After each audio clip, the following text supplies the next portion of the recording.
السلام علیکم ناظرین، ابو موسا کی طرف سے سلام قبول فرمائیے۔ ناظرین، انسان کی کامیابی اور سکون اللہ تعالیٰ کے احکام اور نظام کو قبول کرنے میں ہے۔ کہتے ہیں کہ 1958 میں بابائے چین موزر تنگ نے چڑیوں کو ختم کرنے کا حکم دے دیا۔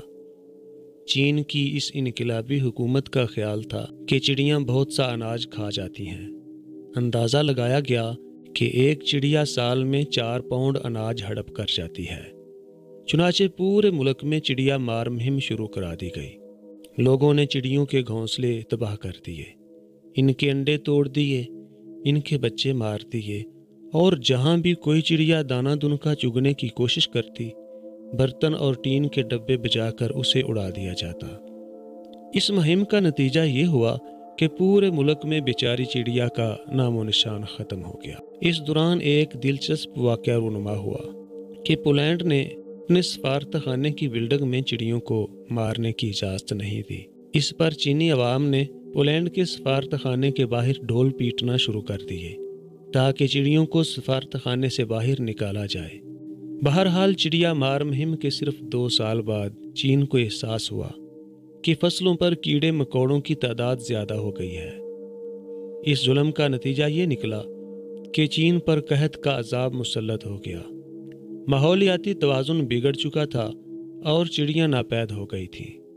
حکمران جماعت کمیونسٹ پارٹی کی طرف سے پھر پوری دنیا سے چڑیوں کو پکڑ پکڑ کر چین لانے کا حکم دے دیا گیا، لیکن اس سال چین میں چاول کی فصل مکمل طور پر تباہ ہو گئی اور ایسا ہولناک قحط پڑا کہ تقریباً 3 کروڑ افراد بھوک کی وجہ سے لقمہ اجل بن گئے۔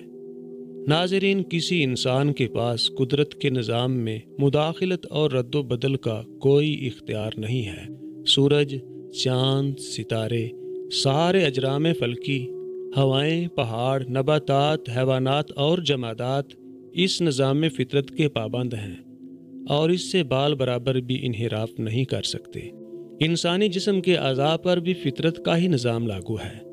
آنکھ دیکھنے، ناک سونگھنے، کان سننے، زبان بولنے، دماغ سوچنے اور دل دھڑکنے اور محسوس کرنے کے لیے بنا ہے۔ کوئی بڑے سے بڑا سائنسدان، فلسفی، دانشور یا جابر حکمران اعضائے بدن کے اس طبی نظام کو نہیں بدل سکتا۔ اگر بدلنے کی کوشش کرے گا تو اس کا نتیجہ موت کی صورت میں نکلے گا، جو اس بات کی بیان دلیل ہے کہ کوئی تو ہے جو نظام ہستی چلا رہا ہے، وہی خدا ہے، وہی خدا ہے۔ ناظرین، ویڈیو پسند آنے کی صورت میں لائک کیجئے، احباب کے ساتھ شیئر کیجئے۔ اگر آپ ہمارے چینل پر نئے ہیں تو ہمارے چینل کو سبسکرائب کر کے ساتھ موجود گھنٹی کے نشان کو پریس کر دیجئے۔ انشاءاللہ بہت جلد دوبارہ ملاقات ہوگی۔ تب تک کے لیے اپنا خیال رکھیے گا۔ اللہ حافظ۔